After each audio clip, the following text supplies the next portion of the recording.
बिस्मिल्लाहिर्रहमानिर्रहीम, अस्सलामु अलैकुम। मोहम्मद उसामा गाजी का टॉप स्टोरी में सलाम कबूल कीजिए।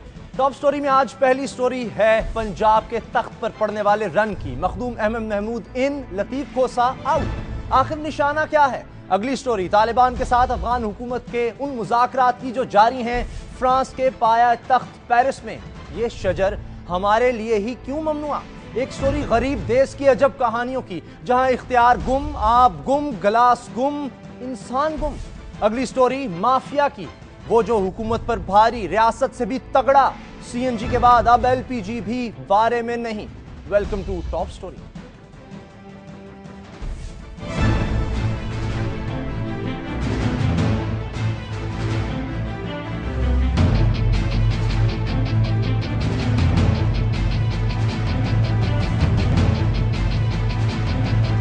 पीपल्स पार्टी को 70 की दहाई के बाद पंजाब से देश निकाला दे दिया गया। पीपल्स पार्टी के तस्वुरात में यह गुमान हावी है कि यह देश निकाला पंजाब के अवाम ने नहीं, बल्कि एस्टैब्लिशमेंट का दिया हुआ है। पंजाब का इख्तिदार वापस लेना पीपल्स पार्टी का वो देरीना ख्वाब है जिसके हुसूल में कभी कभी यह जिच भी होती नजर आई। बेनजीर भुट्टो शहीद ने इस ख्वाहिश के हुसूल के लिए कौमी सतह पर अपने से कहीं छोटे साइज की जमात मुस्लिम लीग जुनेजो की कड़वी गोली भी निकली।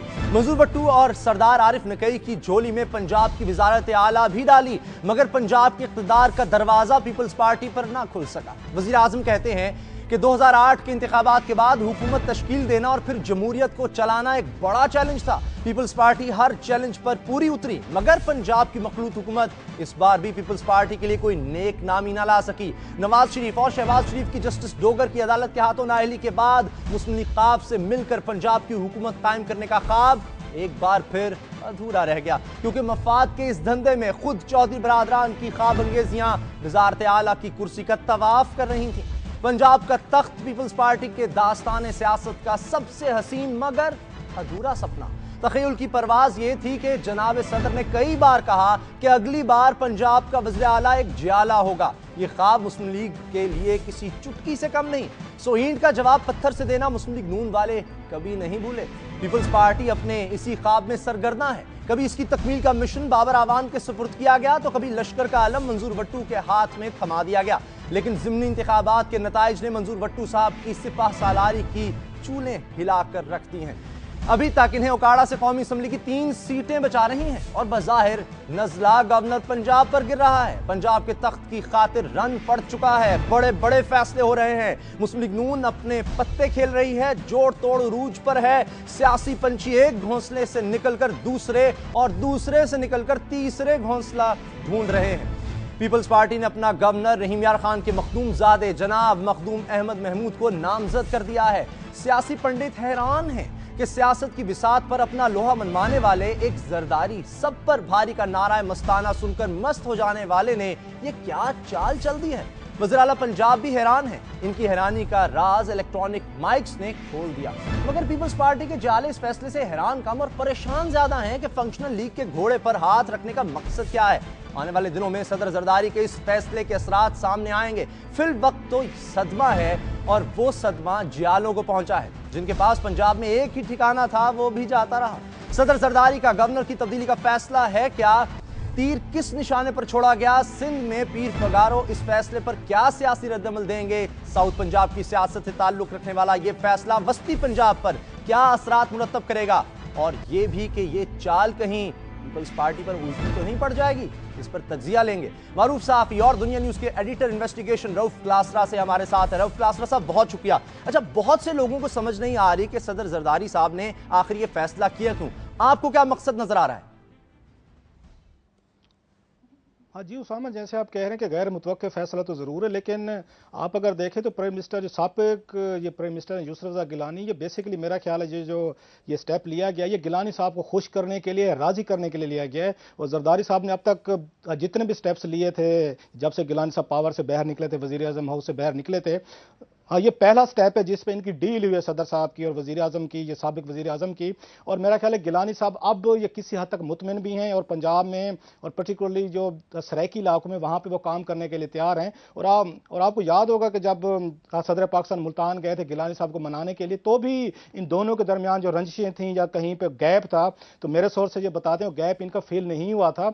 और जरदारी साहब को बार बार ये मैसेजेस वहाँ पे दिए गए थे कि वज़ीर आज़म गिलानी चाहते हैं कि अगर आप पंजाब में और पर्टिकुलरली आप सराइकी इलाकों में कोई काबिल ज़िक्र किस्म के कोई इलेक्शन रिजल्ट चाहते हैं तो फिर जो पावर है, इख्तियारात हैं, तो वो गिलानी साहब को दिए जाएं। और गिलानी साहब दो चीज़ों से कभी भी खुश नहीं थे ये उनसे सदर साहब से। एक तो जब उन्होंने गवर्नर खोसे को लगाया था तो उस वक्त भी गिलानी साहब ने इसकी बड़ी आज शदीद मुखालफत की थी। सबको पता है कि दोनों के दरमियान तल्लुकात थे वो ख़राब थे, इस्तीफ़ा दे के गए थे। और दूसरा जब मंजूर भट्टू को वहाँ पे पंजाब का उन्होंने लगाया था, पीपल्स पार्टी का प्रेसिडेंट लगाया था, तो इस पर भी गिलानी साहब खुश नहीं थे। अब जो फैसले किए गए कल वहाँ पे जो इनकी मीटिंग हुई कराची में इनकी या सदर साहब की और साबिक वज़ीर आज़म की, हाँ, तो ना सिर्फ जो गवर्नर उनकी मर्जी का लगाया गया है और ये गवर्नर कोई आम आदमी नहीं है, ये गिलानी साहब के कज़न भी हैं, इनकी इंतहाई गहरी इनकी रिश्तेदारी भी हैं। और गिलानी साहब ने अपने बेटे को, आपको याद होगा जो इलेक्शन जो हारे थे कादिर गिलानी, उनको इन्हीं के हल्के से जितवा कर लाए थे और गिलानी साहब उन पर बड़ा ट्रस्ट भी करते हैं। एक तरह का ये गिलानी साहब का बंदा होगा रादर देन जरदारी साहब का ये जो नए गवर्नर हैं। क्या पीपल्स पार्टी का जियाला वज़ीर आला पंजाब बन सकता है? ये मेरा ख्याल है बहुत मुश्किल मुझे लग रहा है। अगर पंजाब की आप ये पॉलिटिक्स को देखें, ये बहुत बड़ा नारा होगा। अगरचे पॉलिटिशियन हमेशा आप कह सकते हैं ख्वाब दिखा के लोगों को अपने जाल में ले आते हैं। उसकी दो चार रीजंस हैं कि पीपल्स पार्टी पंजाब में बड़ी शदीद मुश्किलात का शिकार है और ये अब आपको आने वाले दिनों में मजीद इस तरह के आपको फैसले आपको नजर आएंगे। जैसे ये मंजूर भट्टू को लाना इनका एक सडन फैसला था, नया गवर्नर लाना एक और इस तरह का फैसला जो उनसे डिजेस्ट नहीं होगा। जो पीपल्स पार्टी ने पंजाब में गलतियां की हैं, क्योंकि बड़ा सूबा है और बड़े सूबे से ज्यादा सीटें हैं, जो वहां पे जीतेगा वही सेंटर में आके ये हुकूमत बनाएगा। और जरदारी साहब के लिए अगला इलेक्शन जो है डू और डाई वाला है कि अगर ये 2013 के बाद दोबारा पाकिस्तान के सदर नहीं बनते, जो पाकिस्तान में 34 ये मुकदमात इस वक्त बंद हैं उनके सदर होने की वजह से, वो दोबारा खुल जाएंगे। लिहाजा जो मेन फोकस है जरदारी साहब का वो पंजाब पे, और जो पंजाब में जो इनका जो स्ट्रांग होल्ड है वो तो सराइकी इलाके है, साउथ ऑफ ये पंजाब है। और बदकिस्मती से जो पीपल्स पार्टी ने एक बड़ा इंतहाई आप कह सकते अच्छा नारा दिया था कि हम साउथ में सूबा बना के देंगे, पीपल्स पार्टी ने बैकआउट किया। लिहाजा जो सराइकी इलाके हैं वहां पे कहीं ना कहीं पे ये रिजेंटमेंट आएगी कि अगर पीएमएल नवाज इनको अपोज करती रही है तो पीपल्स पार्टी ने भी ये प्रैक्टिकली कोई स्टेप नहीं लिया। ये सूबा बना सकते थे लेकिन उन्होंने सूबा वहां पे नहीं बनाया। इसलिए ये कहना जी कि पीपल्स पार्टी अपना जियाला ले आएगी, मुझे तो मुश्किल लग रहा है पंजाब। अच्छा, फिर ये बताएं कि ये चाल उल्टी भी पड़ सकती है, क्योंकि पीर पगारा साहब भी खुश नहीं है कि फंक्शनल लीग का बंदा इस तरह ले जाया गया। नहीं, मेरा नहीं ख्याल कि चाल इसका जो फोकस अगर आप देखेंगे सेंटर पंजाब के लिए मूव नहीं की। गवर्नर पंजाब जो लाया गया है ये बेसिकली सेंटर को जीतने के लिए नहीं है। सेंटर की जो पॉलिसी इनकी है वहां पे मंजूर भट्टू साहब अभी भी इफेक्टिव रहेंगे किसी हद तक, लेकिन जो साउथ है, क्योंकि पीपल्स पार्टी का जो वोट बैंक ज्यादा है वो सराइकी इलाकों में, ये मूव वहां पे कम से कम बहावलपुर डिवीजन है जहां पे ऑलरेडी एक मूव चल रही है कि बहावलपुर को अलहदा सूबा बनाया जाए। तो ये जो ग्रुप है इनका अहमद महमूद का खासा पावरफुल ग्रुप है। ये आप कह सकते हैं जैसे आपने पहले कहा कि मंजूर भट्टू साहब को लाया गया था कि उनकी 3-4 सीटें दीपालपुर में, लिहाजा ओकाड़ा में लाया जाए। सेम मैं समझता हूं कि कुछ सीटें निकालने के लिए आपको बहावलपुर से इन्होंने अहमद महमूद साहब को आगे किया, जो यकीनन इस पोजीशन में है कि वहां से वो सीटें निकाल सकते हैं। और प्लस गिलानी साहब अपना क्लाउड अब ज्यादा बेहतर तरीके से सराइकी इलाकों में यूज करेंगे। अब ओनरशिप देखते हैं, यानी सेंट्रल पंजाब में कोई जीत नहीं, लेकिन साउथ पंजाब से उम्मीदें लग रही हैं गवर्नर को लाना। बहुत बहुत शुक्रिया आपका रऊफ क्लासरा साहब। और एक और सूबे की बात करेंगे जहां पर रियासत नाम की चीज हमें नजर नहीं आती। अगली स्टोरी टॉप स्टोरी में हमारे साथ रहिए।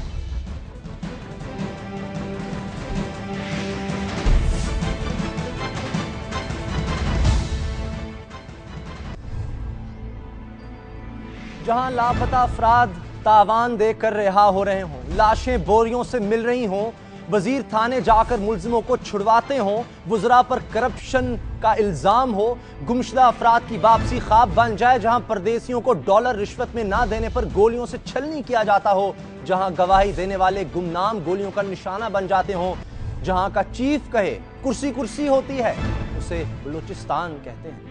इस बलूचिस्तान के बारे में सुप्रीम कोर्ट कहती है कि वहां की हुकूमत आइन का दिया हुआ हक हुकूमत खो चुकी है। सुप्रीम कोर्ट कहती है कि बलूचिस्तान में बाइख्तियार लोग बिठाए जाएं तो शाम से पहले बलूचिस्तान के हालात ठीक हो सकते हैं। बात इख्तियार की सुप्रीम कोर्ट ने छेड़ी है तो ये बात दूर तक जाने की पूरी ताकत रखती है।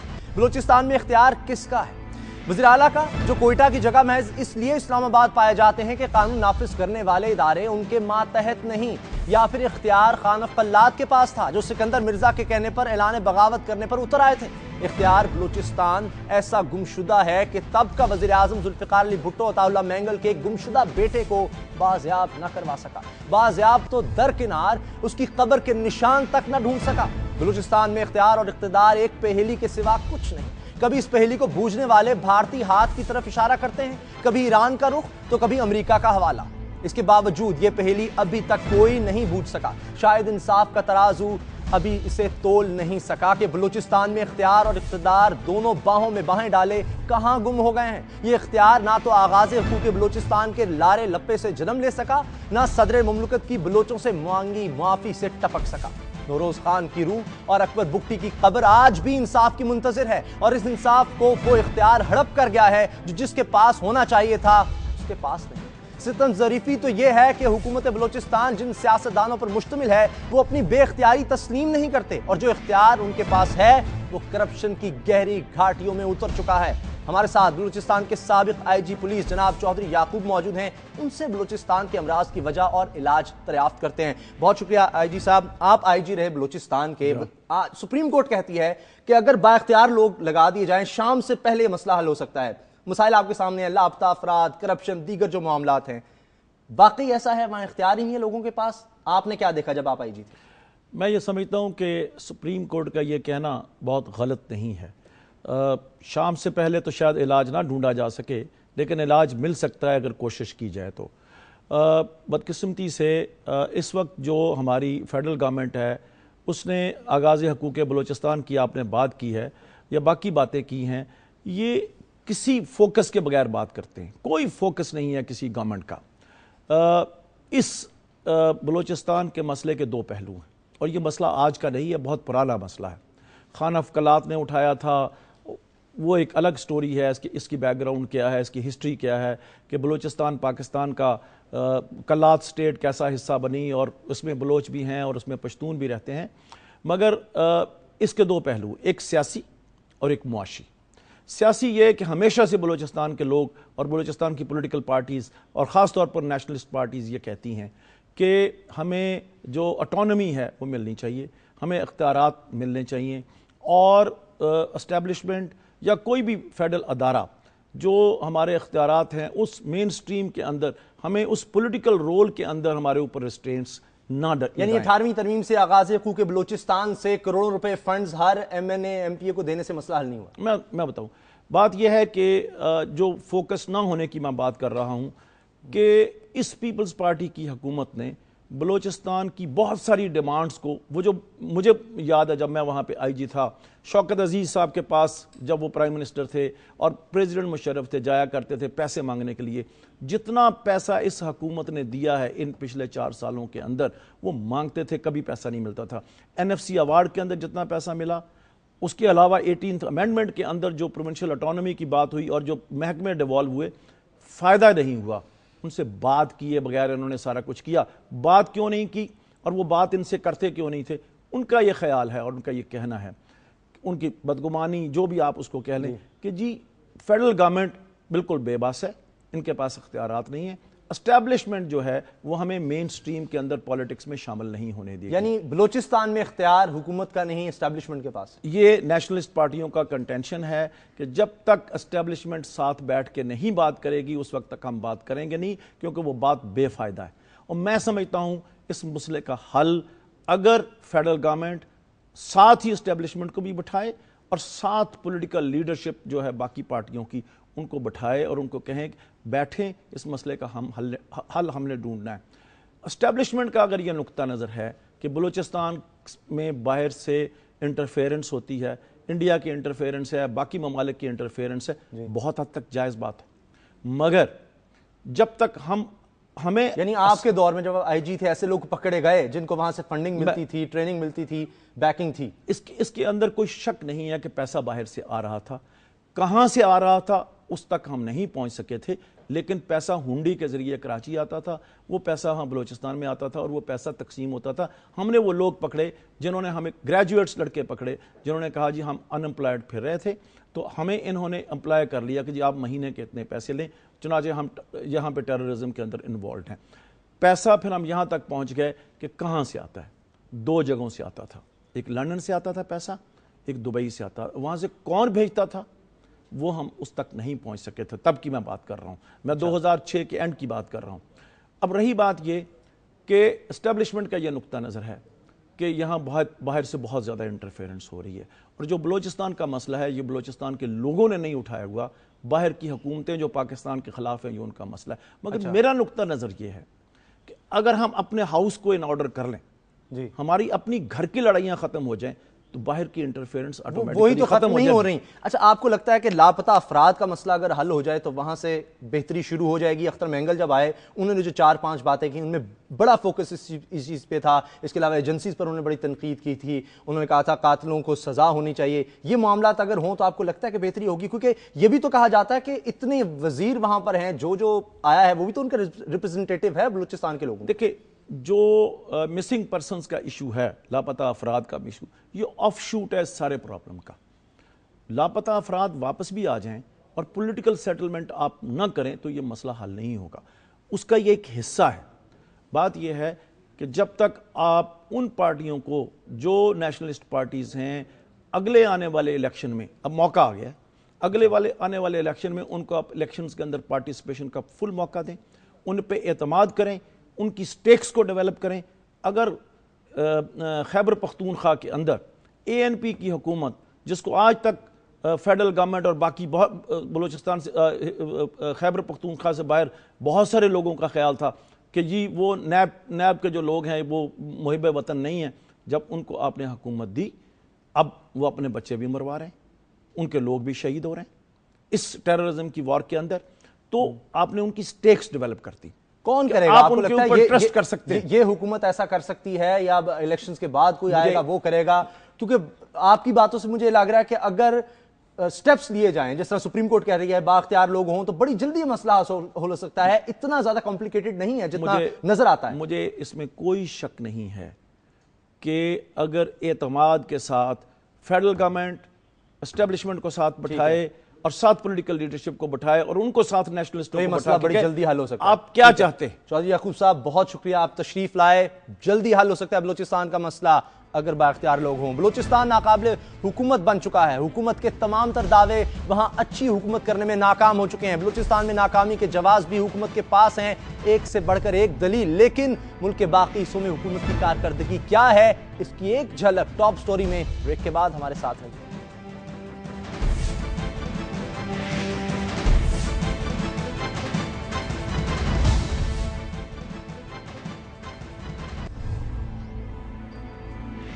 किसी फलसफी ने कहा था कि जंग में पहली मौत सच की होती है। दहशतगर्दी के खिलाफ जारी 12 साला जंग में भी यही कुछ हुआ। तोरा बोरा की पहाड़ियों में वर्ल्ड ट्रेड सेंटर की हकीकतें भी कहीं दम तोड़ चुकी हैं और उम्मीद की जो रमक बची गई थी वो बहरुल काहिल में उसामा की लाश के साथ ही समंदर बुर्द हो गई। तोपों की घन गरज में अफगानिस्तान में लाशें गिर रही हैं और साथ ही साथ तालिबान के दरवाजे पर अमन के नाम की दस्तक दी जा रही है। कभी कतर के दोहा में अमन के लिए यह दरवाजा खुला और फिर बंद भी हो गया। तुर्की और कतर में तालिबान के दफातर खोलने पर मगरिब की आमादगी और सऊदी अरब की अमन मिशन में मशरूत शिरकत बताती है कि तालिबान सुपर पावर के तवाना हरीफ हैं। ऐसे हरीफ जिनके कुछ कैदी पाकिस्तान ने अफगानिस्तान की सिफारिश पर छोड़े ताकि अमन को एक मौका मिल सके। कहा जा रहा है कि पाकिस्तान की सलामती के इदारों की आमादगी और मुआवनत के साथ कल से पेरिस में तालिबान और अफगान हुकूमत और दीगर बाअसर अफगान धड़ों में मुज़ाकरात का अमल शुरू हो चुका है। इन मुज़ाकरात का एहतमाम फ्रांस के think tank strategic research foundation ने फ्रांसीसी वजारत दिफा और वजारत खारजा की ईमा पर किया है। तालिबान की तरफ से शहाबुद्दीन दिलावर और नईम वर्दिक, अफगान हुकूमत की तरफ से हाजी मोहम्मद दीन और मासूम श्टिंगज़ई, हिज़्ब इस्लामी की जानिब से गुलबदीन हिकमत यार के दामाद गैरत बहीर, नेशनल फ्रंट के अहमद ज़िया मसूद और मोहम्मद मुहक्किक, नेशनल अलायंस के यूनस कानूनी और अब्दुल्ला इन मुज़ाकरात में शामिल हैं। इन मुज़ाकरात में सबसे ज्यादा दिलचस्पी अमेरिका की है, जिसने 2014 में अफगानिस्तान से अपनी फौजों को निकालना है। लेकिन अफगान धड़ों और गिरोहों का मसला इससे कहीं ज्यादा अहम है, जिन्होंने वहां रहना है। लेकिन देखना यह है कि पाकिस्तान को इन मुज़ाकरात से क्या अंदरूनी और बैरूनी अमन नसीब होने की तवक्को है।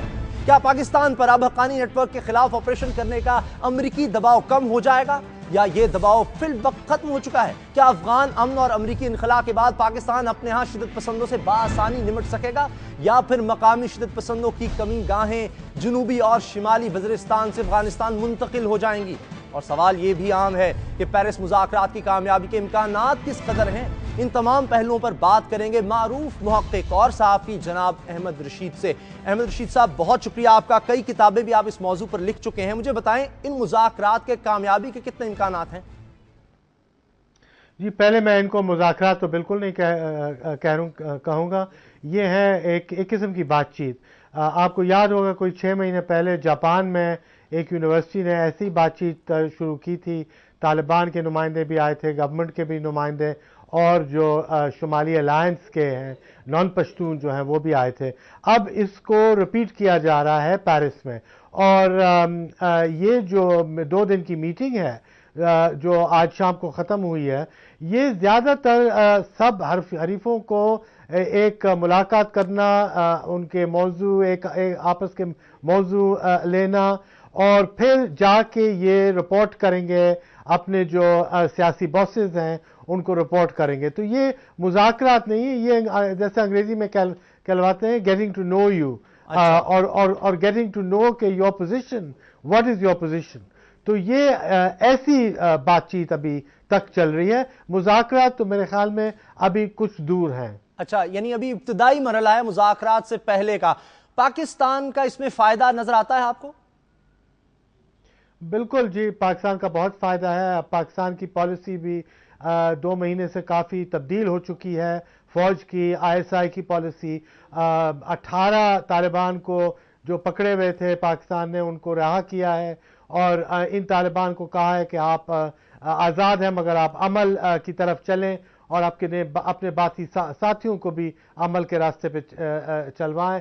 तो अभी भी काफ़ी तालिबान पाकिस्तान जेलों में हैं। कम से कम कोई 100 अभी उनको, मगर उनका पाकिस्तान ने वायदा किया है कि वो चंद हफ्तों में इनको सबको रिहा करेंगे, और रास्ता खोलेंगे कि जिधर तालिबान मुज़ाकरात करना चाह रहे हैं काबुल हुकूमत से, तो वो कर सकेंगे।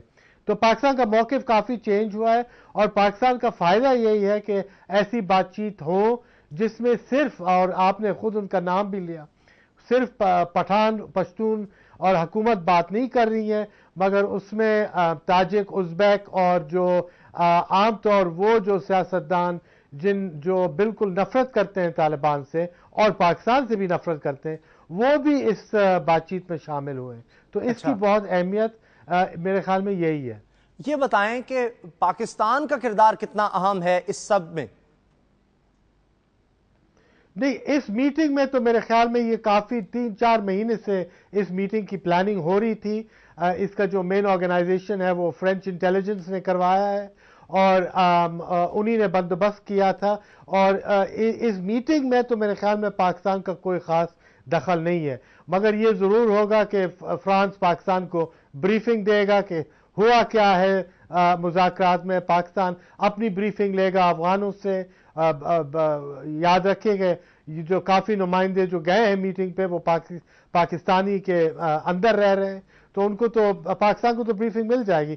अब मसला ये है, अगला स्टेप जो अगला स्टेप है ये है कि तालिबान जो हैं वो एक शक्ल से राजी हो कि अफगान हुकूमत के साथ बातचीत शुरू करें, और जो कतर प्रोसेस है जो अमेरिका के साथ चल रहा है, तालिबान और अमेरिका के साथ, वो भी फिर से बहाल हो। तो दोनों तरफ से आपको, एक तरफ से वो हुकूमत से बात करें, दूसरी तरफ से अमेरिका से। 2014 में अमेरिका ने यहां से जाना है, उस पस मंजर में कितना अहम है ये सब कुछ?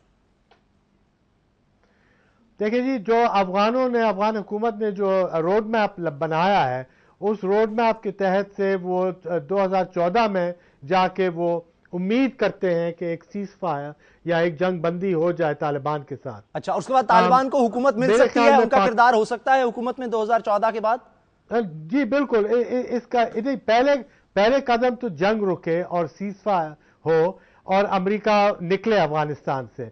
दूसरा कदम जो होगा वो होगा जिसको कहलाते हैं पावर शेयरिंग, एक सियासी समझौता हो जिसमें तालिबान की भी रुकनियत हो और वो हुकूमत के एक हिस्सा भी वो बने। अब उसकी शक्ल क्या अख्तियार होती है वो अभी तक मेरे ख्याल में अभी बहुत खुला है। पता नहीं वो बातचीत किधर होगी, काबुल में होगी या गल्फ में होगी या तुर्की में होगी या पाकिस्तान में होगी। और उस बातचीत में कौन शामिल होगा।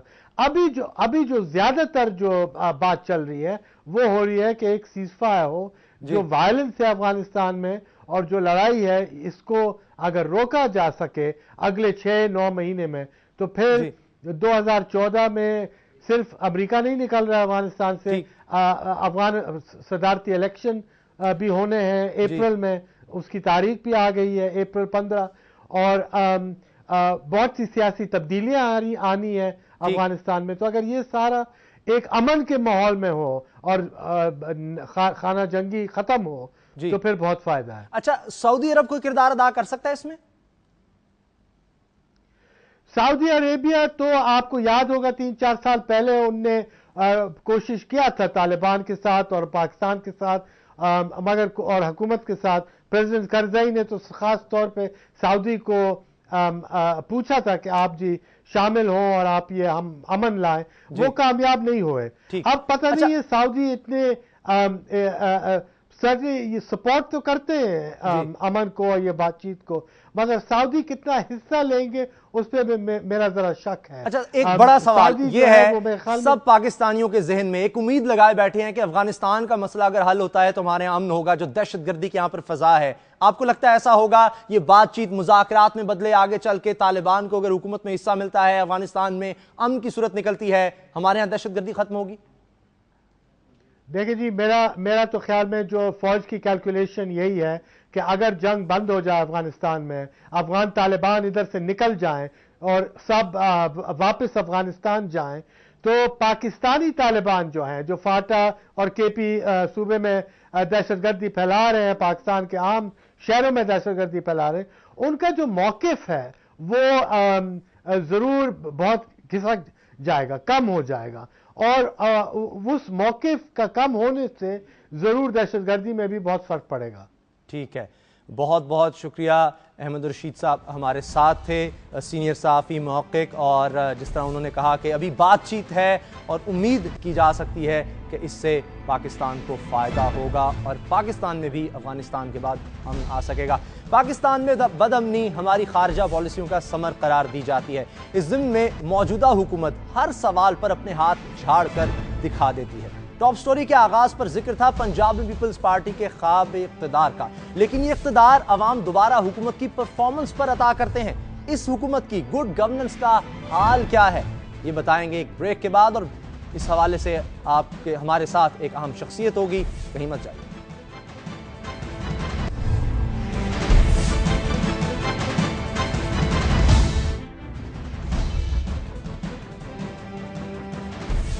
सुप्रीम कोर्ट ने सीएनजी की कीमत से मुतालिक ओगरा का फार्मूला कलअदम करते हुए नई कीमतों के तयन की हिदायत जारी कर दी है। सुप्रीम कोर्ट ने कहा है कि माफिया और हुकूमत के गठजोड़ से शहरियों के हुकूक की खिलाफ वर्जी की गई और सीएनजी सारिफीन को मुश्किलात का सामना भी करना पड़ा। नई कीमत के तयन तक सीएनजी सुप्रीम कोर्ट की हिदायत पर फरोख्त करने की भी हिदायत की गई है। अदालत के इस फैसले की बाज़गश्त सेनेट में सुनी गई। चेयरमैन सेनेट ने बरहमी का इजहार करते हुए कहा कि कीमतों का तयन सुप्रीम कोर्ट ने ही करना है तो फिर पार्लियामेंट क्या कर रही है। 50 दिन से गाड़ियों की कतारें लगी हुई हैं मगर वजारत कुछ नहीं कर रही। मुतल्लिका इदारे अवाम की हालत ज़ार पर रहम करें। एमक्यूएम के ताहिर मशहदी ने कहा सीएनजी माफिया हुकूमत की बात नहीं मान रहा। पीपल्स पार्टी के रहनुमा सेनेटर रजा रब्बानी ने कहा कि हुकूमत सीएनजी, शुगर और ट्रांसपोर्ट माफिया के खिलाफ कुछ नहीं कर रही। सेनेटर इसहाक डार ने कहा कि हुकूमती इदारे ताखीर करें तो अवाम मजबूरन अदालत का रुख करते हैं। इन सब एतराज़ात के जवाब में मुशीर पेट्रोलियम ने तो हुकूमत की लुटिया ही डबो दी।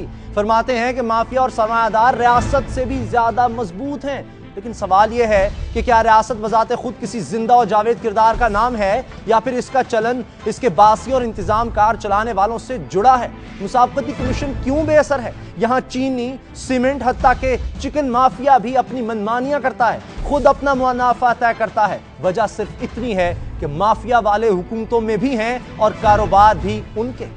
सीएनजी एक तरफ, एलपीजी का मामला ही देख लें। मुनाफे की शरह क्या है, कीमत किस तरह मुकर्रर होती है, कोई पूछने वाला नहीं।